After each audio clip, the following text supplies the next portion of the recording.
Hi, Nicolay. Hello, can you hear me? Yeah, I can hear you. How are you? Hello, Victoria. Good. How are you doing? Heading for boxing training in a couple of hours. Okay. So, great Thursday. But yeah, Nicolay, thanks very much for coming on the podcast. I know you are a very busy guy. You're a professional TV presenter. Is that fair, or do you have other sort of Yeah, that's accolades? fair to say. Kind of a mix of a TV personality, comedian, journalist, all those Okay. things. Yeah. Okay. And do you want to just briefly talk about the show and the title of the show and how that works and how it's going to be, how Chessboxing is going to be involved with that? Yeah, so at the moment we're making a show called The Wonderful World of Sports, which is basically a show where I bring with me a celebrity guest from Norway and we travel all over the world and compete in the most strangest and fascinating sports we can find. And chess boxing happens to be one of them. So we are traveling, we're making 8 episodes this season, and we're going to New Zealand, we're going to Indonesia, we're going to different places in Europe, and of course England as well. Great. So do you think there are any sports out there that are more strange than chess boxing? Have you found any that you would classify? Okay. I don't think so. I've gone through the list, and I believe chess boxing is absolutely the strangest one. Excellent. There's a sport in Indonesia where they play fireball. They light a coconut on fire and then they play football with it barefoot. That one's quite weird as well. What? I would like to see the health and safety report on that one. Yeah, I believe the health and safety report for the chess boxing is actually the worst one. I do think so. Yeah. Well, that's true, but I don't know. I mean, it sounds like you could quite easily get some serious burns from that particular. What's that sport called? It's called fireball. Oh, it's called fire. Okay, it makes sense. It's like a traditional Muslim thing they do in terms of coordination with Ramadan. It's like a cultural thing, so it's going to be nice. Okay, so it's actually not a new sport. This has been going on for centuries. Fireball. Yes. Wow. Okay, that's amazing. And when you're coming, so we're really looking forward to seeing you down in London. You'd be very welcome. And we've actually, we've got. I think I can probably let you know. One of your colleagues actually, Jovanka, is going to be commentating on the show as well. So there's a bit of a Norway connection there. But who you planning to? Who's your bout against? Who are you fighting? I'm fighting against an athlete. Actually, he's not a professional boxer or professional chess player, but he's a professional skier. So I thought when I booked him, like, cool, he's a very famous person in Norway. He's won Olympic medals. He's won Olympic gold. This is going to be fun. But then I realized, like, he's top trained. Like, he's ripped. He's got so many abs, you won't believe it. I saw him without his shirt on when we filmed this other day, and he's just like, he's trimmed and shredded to death. And then there's me, just like this amateur TV guy I'm going to be knocked out. That's why I'm preparing as good as I can in the chess to have a chance in the ring. Yeah. Well, I have to say, when I heard that obviously Birk was fighting, I was very excited. And I did get a chance to catch up with him. And I was like, how is training going? How are you going to train? And he's like, well, I'm a professional sportsman. I have like full-time trainers. All I do is ask them to put a boxing session in twice a day. And I was like, oh yeah, I guess that would be quite straightforward for you. And obviously you've got like a day job and you're doing all this, other stuff. Yeah. But I was pleased to hear that you're doing a lot of other fitness training outside of your chess boxing training. Is that right? That is right. Since we're doing so many episodes, I need to train kind of for every one of them. So right now I'm training boxing tonight, and then I have strength training in the morning, and then I'm running a lot for stamina. So there's a lot of going on. And then I need to learn swimming as well, because we're going to the World Championships in ice swimming in February. So that's going to be awful. So I need to train swimming as well. So there's lots of different things going on. I'm losing weight I'm sinking. That's good.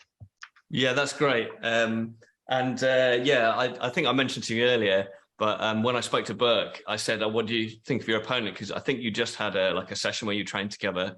And he said to me, and I hope I can say this because I'm probably slightly older than you, but he said, well, for such an old guy, he's actually really slim. That was kind of like his take on his opponent. So it sounds to me like by the end of this training, you know, you've got a month to go, you're going to have abs like Birk, and you're going to be quite a pair in the ring. Yeah, I'm just afraid it takes more than a month to get as ripped as Birk is. Yeah, I'm sure that's true. He trains twice a day. He's an Olympic champion. He's fit as.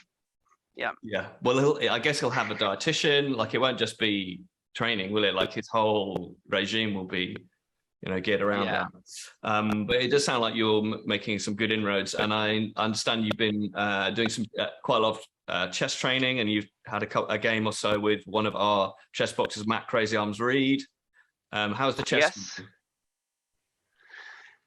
The chess is coming along nicely. I've never played much chess before in my life. So all these websites and this chess.com and this app called Lead Chess, this is all new to me.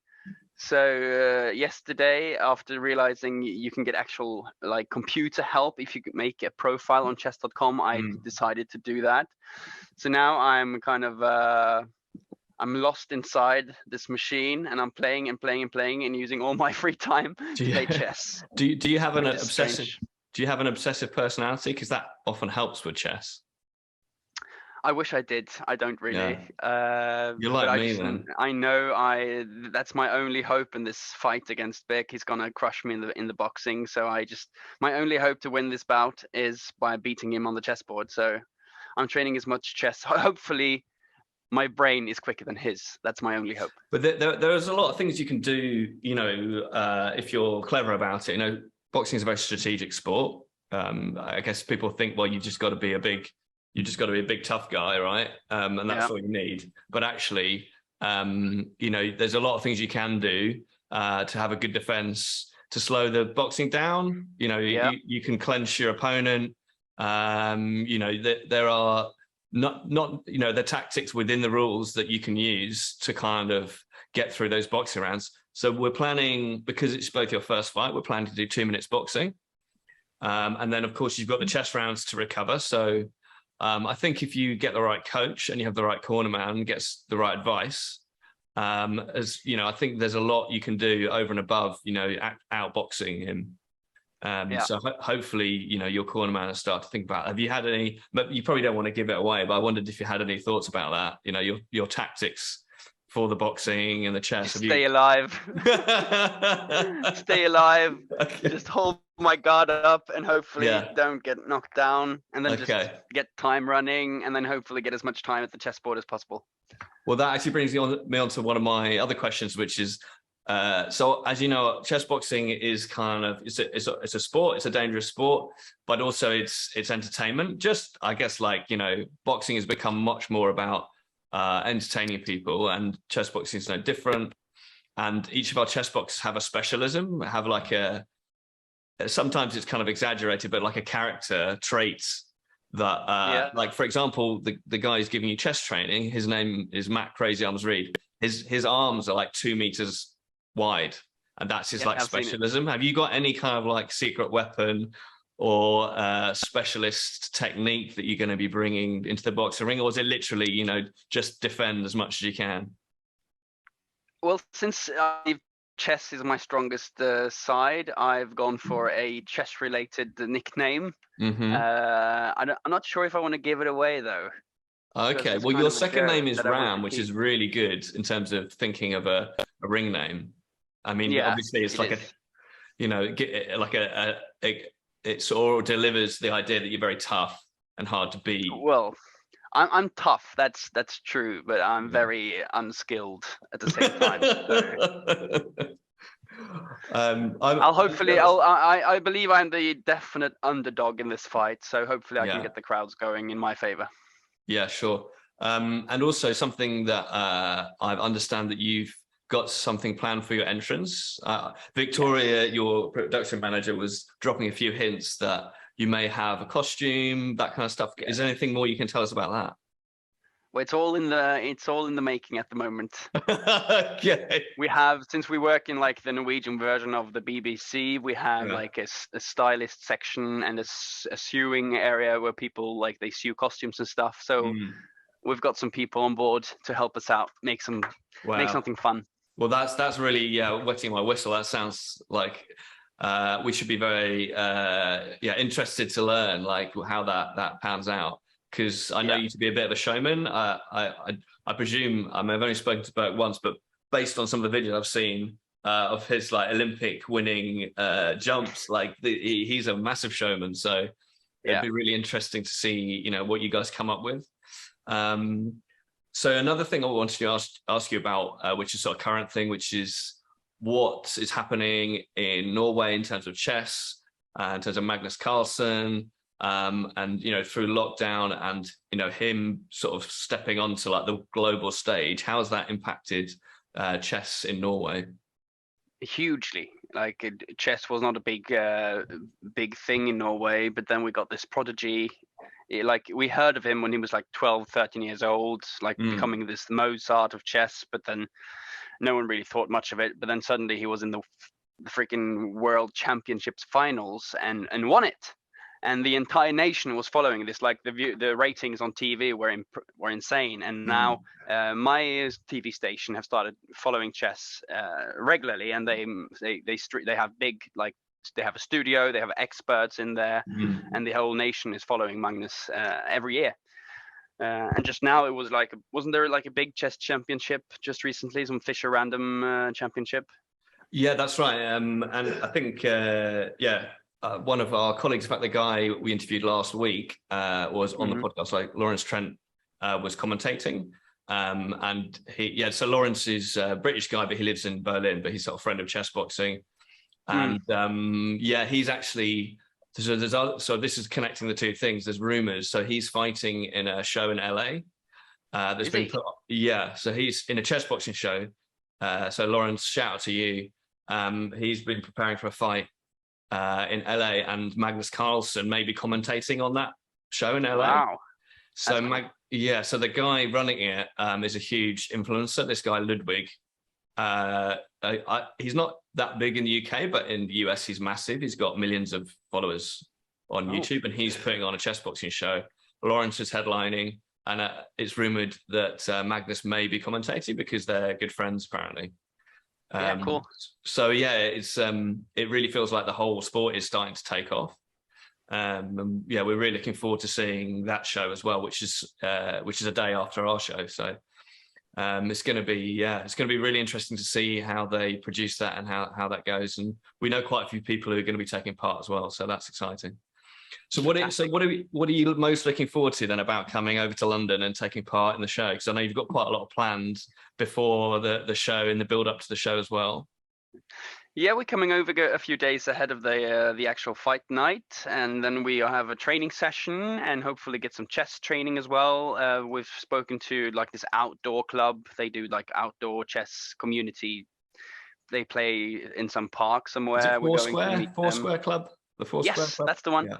Yes, we're meeting them, and then it's all about getting ready for the fight. And for me, since you've told me that the rules in terms of weighing the same is very strict, and I'm probably a few pounds heavier than Birk, so for me it's like a fight to get down in weight so that we actually weigh in properly. Yeah.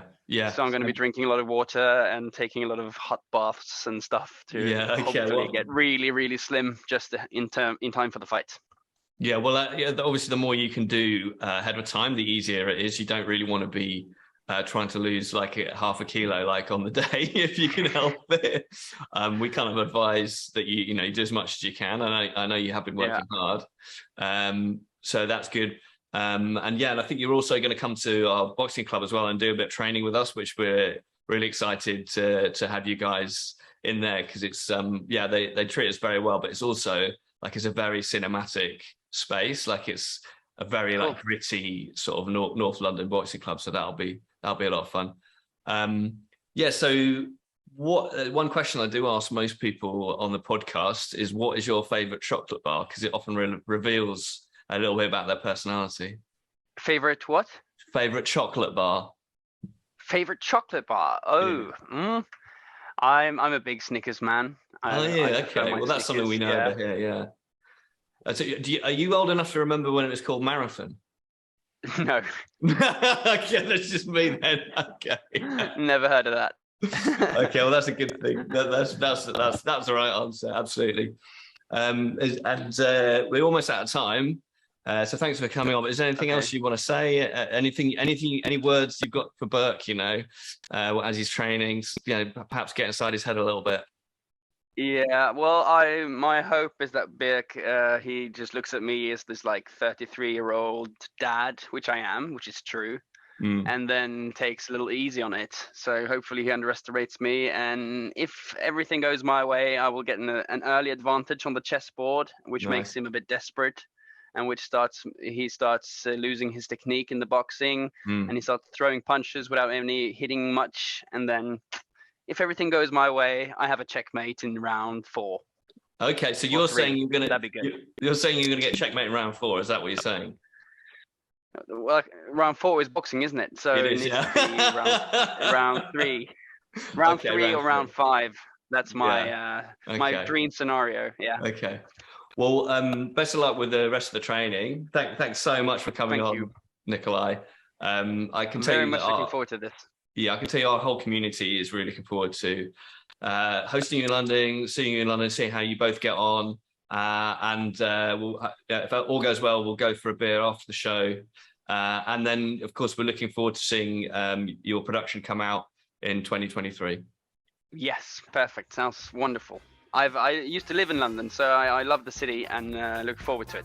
Okay, brilliant. Thanks a lot. Thanks a lot, Nicolay. Thank you. Bye-bye. Cheers. Bye.